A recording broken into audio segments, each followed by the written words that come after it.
नमस्कार, आप देख रहे हैं पंजाब केसरी। मैं हूं आपके साथ अनुज यादव। हमास और इजराइल के बीच युद्ध को करीब 12 दिन हो चुके हैं। युद्ध लगातार बढ़ता ही जा रहा है। इस युद्ध में अमेरिका, भारत समेत कई देश इजराइल का साथ दे रहे हैं। वहीं हमास का साथ ईरान जैसा देश दे रहा है।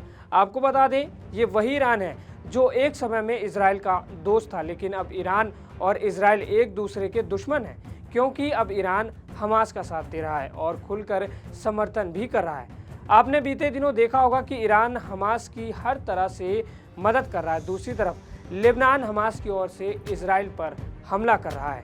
इस बीच ये जान लेना बहुत ज़रूरी हो जाता है कि आखिर कैसे इजराइल और ईरान की दोस्ती टूटी। दोस्ती ऐसी टूटी कि ईरान अब इजराइल को तबाह करने वाले हमास का दोस्त बन चुका है। वैसे तो इनकी कहानी बहुत लंबी है। इस कहानी की शुरुआत साल 1969 में हुई। इस्लामिक क्रांति से हुई थी। मोहम्मद रजा पहलवी जब ईरान के शासक थे, तब तक हमास से उनका कोई मतलब नहीं था, बल्कि उन्होंने इजराइल को मान्यता भी दी थी और व्यापार भी शुरू किया था। वहीं जब ईरान में नई सत्ता आई, वैसे ही इजराइल ईरान के रिश्ते एकदम खत्म हो गए और इसी दौरान हमास की एंट्री हो गई। हालांकि तब हमास का ये रूप नहीं था, लेकिन चरमपंथ को बढ़ावा देने की अपनी नीति के तहत ईरान ने इस संगठन की मदद की। लेकिन देखते ही देखते हमास लीडर्स कब ईरान के शासकों के करीब हो गए, इसका किसी को पता तक नहीं चला। जिसके बाद फिलिस्तीन मुक्त तो नहीं हुआ, लेकिन उसे तोड़कर एक चरमपंथी समूह उसी के एक हिस्से पर शासन करने लगा। खुमैनी फिलिस्तीनी मुक्ति संगठन के समर्थक थे। वो मदद को तत्पर भी रहा करते थे, लेकिन जब ईरान इराक युद्ध हुआ तो यासर अराफात ने इराक का समर्थन किया।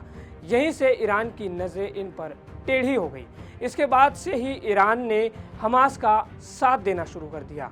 गाजा पट्टी पर शासन करने के बाद ईरान ने हमास के प्रभाव को स्वीकार किया और उसे हर तरीके की मदद देना शुरू कर दिया। इस बीच हमास और फिलिस्तीन इस्लामिक जिहाद ने अमेरिका और इजराइल के खिलाफ आसपास के देशों के चरमपंथियों को भी एकजुट करने लगे। इनमें लेबनान का हिजबुल्लाह और सीरिया के संगठन शामिल थे। इन सब के बीच हमास को दुनिया के देशों ने आतंकवादी संगठन घोषित करना शुरू कर दिया।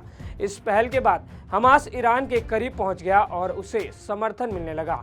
इसी समर्थन का फायदा हमास ले रहा है। हमास इन्हीं संगठनों की मदद से इजराइल को तबाह करने पर अड़ा हुआ है और इसीलिए इजराइल और हमास के बीच जंग जारी है। खबर नहीं तक थी। इसके साथ आप देखते रहिए पंजाब केसरी।